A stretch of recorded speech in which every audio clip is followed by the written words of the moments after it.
ہاں جی، دوسرا ٹاپک آ گیا نصاب تعلیم۔ اس میں اپنے مقاصد کے حصول کے لیے ضروری تھا کہ انگریز برصغیر کی مقامی تعلیمی نظام کو غیر مؤثر بناتے، یعنی اپنے مقاصد کو پورا کرنے کے لیے انگریز برصغیر کا جو مقامی نظام تعلیم تھا اس کو غیر مؤثر بناتے کہ یہ ٹھیک نہیں ہے، لہٰذا انہوں نے ملازمتوں کو حکومت کے منظور کردہ تعلیمی اداروں کے فارغ التحصیل افراد کے لیے مخصوص کر دیا۔ یعنی انہوں نے یہ طے کر لیا کہ ملازمتیں صرف انہی لوگوں کو ملیں گی جو انگریزوں کے قائم کردہ تعلیمی اداروں کے تعلیم سے فارغ ہونے والے طالب علم ہیں، ان کو، جن کا نصاب جو تھا وہ حکومت کی طرف سے متعین تھا، طے شدہ تھا، جس میں انگریزی زبان و ادب اور مغربی علوم و فنون شامل تھے۔ ان میں سے زیادہ مشنری ادارے تھے جو عام طور پر گرجا سے متصل تھے۔ ان میں زیادہ تر مشنری ادارے تھے جو انگریزوں کے قائم کردہ ادارے تھے، اور جو عام طور پر گرجا جو ہے وہ انگریزوں کا عیسائیوں کا جو ہے وہ عبادت کرنے کی جگہ ہے، متصل اس کے ساتھ ہوتے تھے۔ ان میں سلیب نمایاں ہوتی تھی۔ سلیب جو ہے وہ ایک مخصوص نشان ہے، کراس کا نشان ہے، جو عام طور پر گرجا گھروں کے اوپر نصب ہوتا ہے۔ اساتذہ جو تھے وہ پادری تھے، جو مخصوص لباس، اساتذہ جو تھے وہ پادری تھے۔ پادری کہا جاتا ہے جیسے ہمارے مولوی ہوتے ہیں مسلمانوں میں، تو عیسائیوں میں یہ پادری ہوتے ہیں، تو وہ تھے اور مخصوص لباس پہنتے تھے۔ غیر تعلیمی اداروں کا پورا ماحول جو تھا وہ مسیحی تھا، یعنی عیسائی تھا، جہاں عیسائیت کی تعلیم لازمی دی جاتی تھی۔ تعلیم میں سیکولر پالیسی سے مراد یہ تھا کہ عیسائیت کے سوا کسی دوسرے مذہب کی تعلیم نہیں دی جاتی۔ سیکولر تعلیم سے مراد وہ یعنی تعلیم میں مذہب کا عمل دخل نہ ہونا، لیکن انہوں نے سیکولر تعلیم سے مراد یہ رکھا تھا کہ عیسائیت کے سوا کسی اور مذہب کی تعلیم نہیں دی جانی چاہیے۔ اس کے بعد آ گیا انگریزی۔ برطانوی نظام تعلیم کے تحت ہندوستان کے تعلیمی اداروں کے نصاب میں انگریزی زبان و ادب کی تدریس کو سب سے زیادہ اہمیت دی جاتی تھی،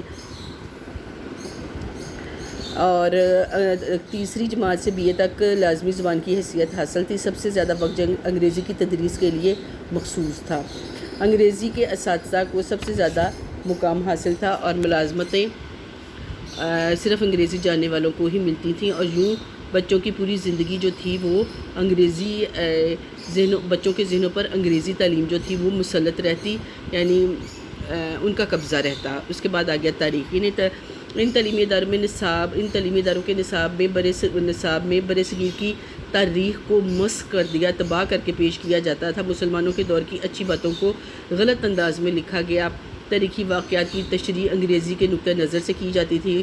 یورپ اور خصوصاً انگلستان کی تاریخ کو اس طرح پڑھایا جاتا تھا کہ مسلمانوں کو احساس ہوتا کہ مسلمان احساس کمتری کا شکار ہو کر انگریزوں کو بہتر مان لیتے، اور ہندوستان میں ان کی آمد ایک مہذب قوم کے طور پر تصور کی جاتی تھی، اور خاص طور پر ہندوؤں کو مسلمانوں سے متنفر کرنے کے لیے، یعنی ہندوؤں کے دلوں میں مسلمانوں سے نفرت پیدا کرنے کے لیے جو تاریخی واقعات تھے ان کو تروڑ مروڑ کر پیش کیا جاتا تھا۔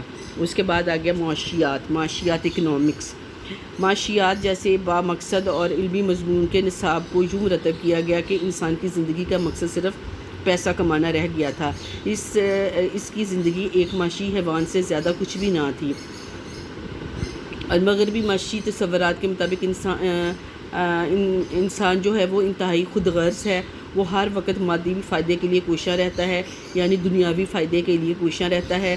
سود، ذخیرہ اندوزی سب پیسہ کمانے کے طریقے ہیں جن میں کوئی اخلاقی قباحت نہ تھی، یعنی سود اور ذخیرہ اندوزی اور یہ تمام پیسہ کمانے کے طریقے ہیں، اور ان میں کسی قسم کو کوئی اخلاقی قباحت، ان میں کوئی یعنی اس کو کوئی برا نہیں سمجھا جاتا تھا۔ اخلاقی طور پر اس کو کوئی اس میں قباحت ہوتا ہے، کوئی کمی نہ ہونا یا قباحت ہونا، کوئی یعنی کوئی برا نہیں سمجھا جاتا تھا۔ اور معاشیات کا یہ نصاب بنیادی طور پر اسلامی تصور حیات کے بالکل خلاف تھا۔ اس کے بعد آ جاتا ہے سیاسیات، یعنی پولیٹیکل سائنس، پالیٹکس۔ سیاسیات کے مضمون کا نصاب بھی اسلامی تصورات سے متصادم تھا، اس سے ٹکراتا تھا، اس کے اپوزٹ تھا۔ جمہوریت کے مغربی تصور میں اللہ تعالیٰ کی حاکمیت اعلیٰ کے اسلامی نظریے کی کوئی گنجائش نہ تھی، یعنی جمہوریت کے مغربی تصور میں اللہ تعالیٰ کی حاکمیت اعلیٰ کی کہ اسلامی نظریے کی کوئی گنجائش نہ تھی۔ عوام کی حاکمیت کا تصور مسلمانوں کے نزدیک سراسر بے دین تصور تھا، اور اس لیے نصاب کا یہ حصہ مغربی فکر کو فروغ دینے کا باعث بنا۔ اس کے بعد آ گیا سائنس۔ تعلیمی اداروں میں پڑھائی جانے والی سائنس کے نصاب میں طلباء کو نئی چیزوں کی تلاش پیدا کرنے کی صلاحیت تو نہ تھی، الٹا وہ کائنات کی تخلیق و انتظام کے متعلق اللہ تعالیٰ کی ذات کے بارے میں شک شبہ میں مبتلا ہو جاتے تھے۔ الٹی سیدھی باتیں جو تھیں وہ پیش کی جاتی تھیں۔ عربی، فارسی اور مذہب کو نصاب سے بالکل خارج کر دیا گیا تھا۔ اردو کو بھی پرائمری مدارج کے نصاب تک محدود کر دیا گیا تھا۔ اس طرح اہل ہند کو ان کے تمدن سے، ان کی تہذیب و ثقافت سے بالکل کاٹ دیا گیا تھا۔ یہ تو ہو گئے ہیں مقاصد تعلیم، اور پھر اس کے ساتھ آ گیا نصاب تعلیم۔ 2 ٹاپک پڑھ لیے ہیں آج کے لیے بچوں، اتنا کافی ہے۔ اس میں سے جو چیز سمجھ نہ آئے وہ آپ لوگوں نے پوچھ لینی ہے۔ اللہ حافظ۔